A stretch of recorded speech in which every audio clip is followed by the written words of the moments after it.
Done, sir. Yes.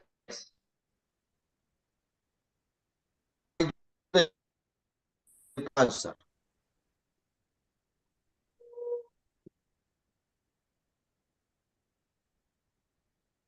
So good evening, everyone present here. I warmly welcome all the participants,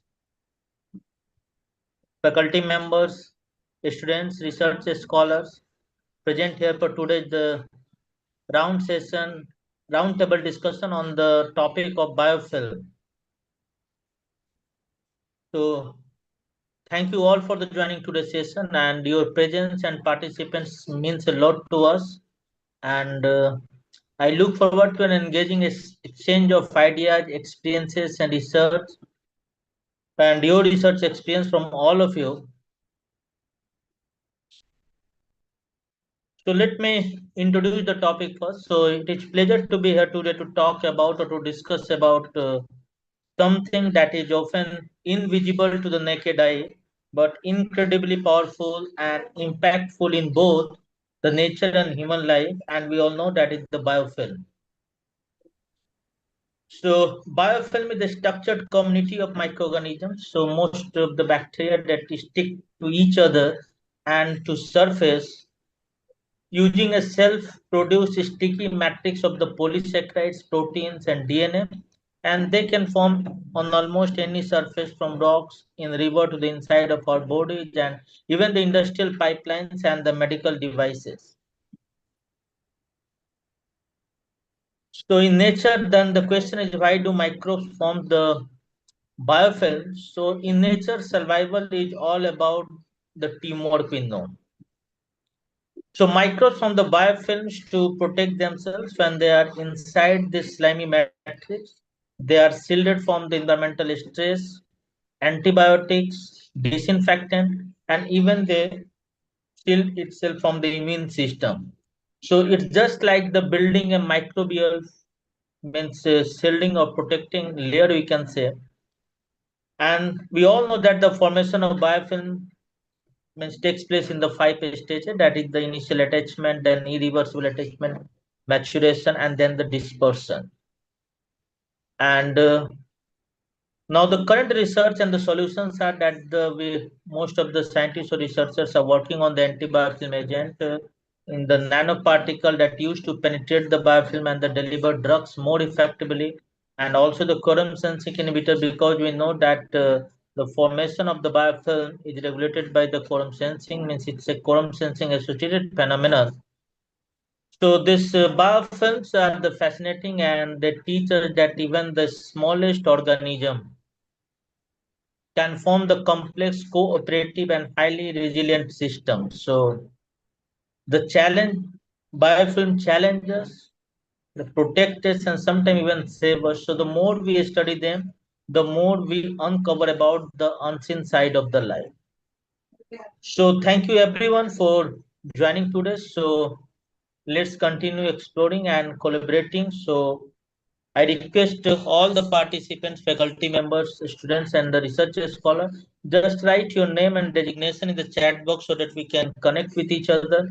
And also unmute yourself to introduce, because this one is the objective of this roundtable discussion, so that we can know each other and we can know the research which are going in the different labs so that we can collaborate. So it's my request to all participants, just write your name, designation, affiliation in your chat box, and if it is possible, give your contact number. And now everyone is requested to unmute and to share his or her research experience, or anyone want to put any comment on the biofilm. So all are now welcome to participate in this session.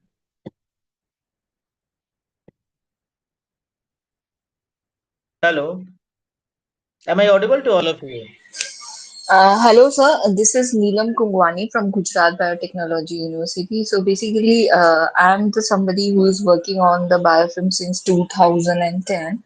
So I basically work with the environmental relevance of biofilm, particularly the marine biofilm, how they are involved in the interaction with the pollutant. At the same time, what is their role in biofouling when it comes to the submerged infrastructures.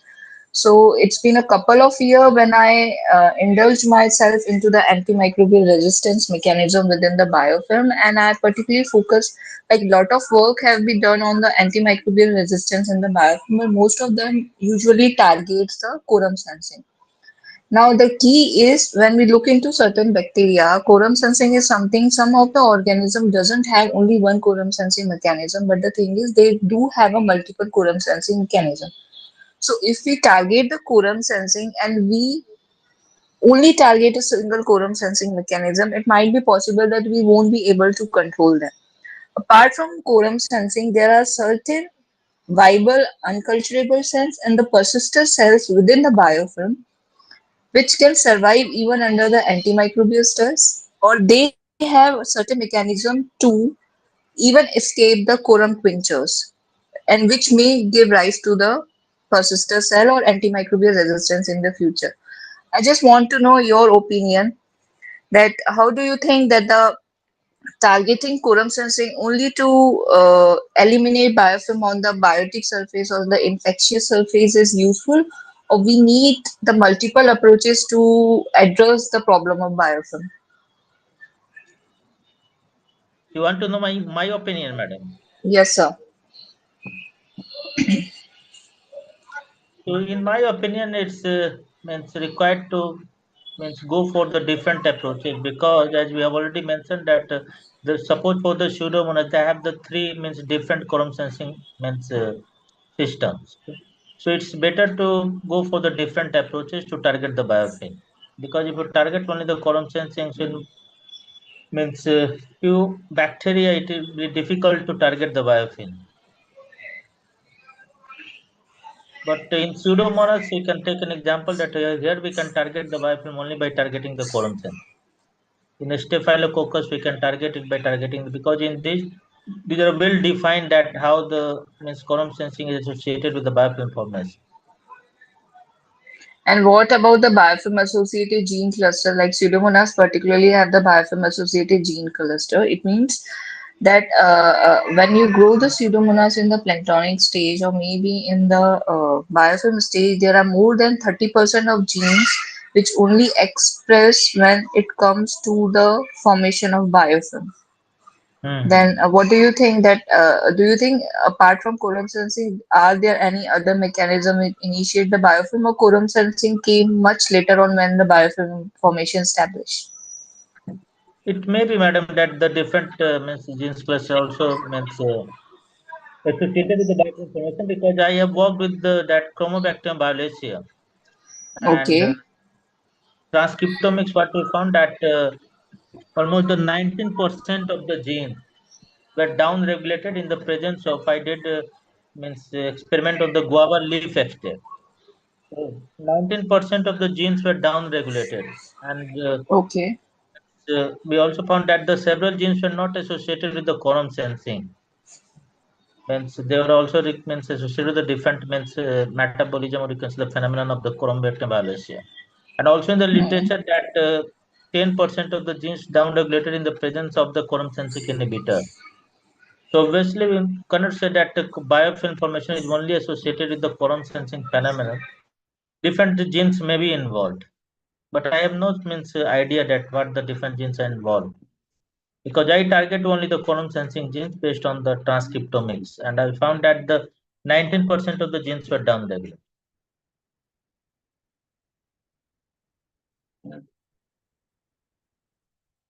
Hello,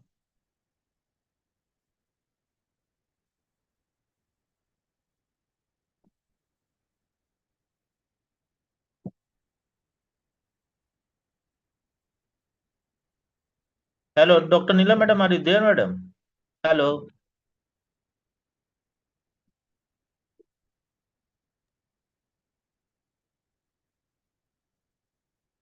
Hello, hello, yes, madam, you are hello. audible. Yeah, yeah. There was few second disconnection for because of the network. I'm again into the meeting, sir.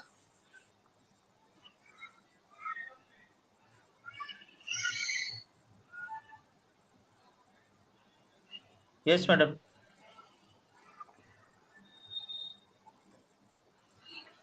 Yes, now Dr. Arunima madam is there.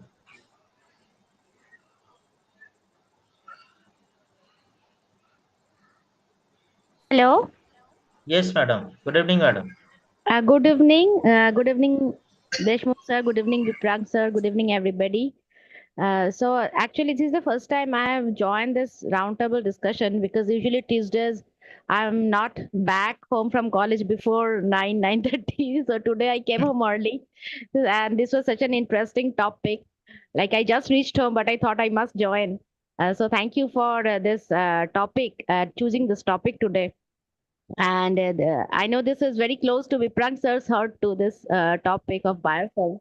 So I have just started like working on biofilms. Basically, I have walked like my college is in the Sundarban region of West Bengal. So I have walked with honey from indigenous mangrove plants of Sundarban and have worked on their antimicrobial properties and antioxidant properties. So now I was thinking of extending this to the study of biofilms because so far no resistance in honey has been reported from bacteria, etc. So I was trying to see whether now in these are also effective in biofilm in this honey, indigenous honey. So that's why I actually joined this roundtable discussion because I thought I could pick up some good pointers from here. So I'm just on the initial stage. Just ordered cells from ATCC, those PO1 cells which are isolated from barn wounds and sold by ATCC and all. So let's see how this goes, and then I'll report back how my work is going. Um, and I really hope to gain some enriching knowledge from today's session. Thank you. Thank you so much, madam.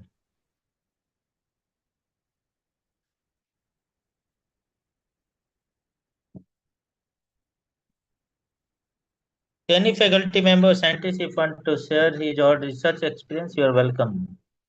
Kumar Pallavi is there. Manjusha Tamarkar sir is there. Manjusha Tamarkar, Pooja, Shiva Fatima,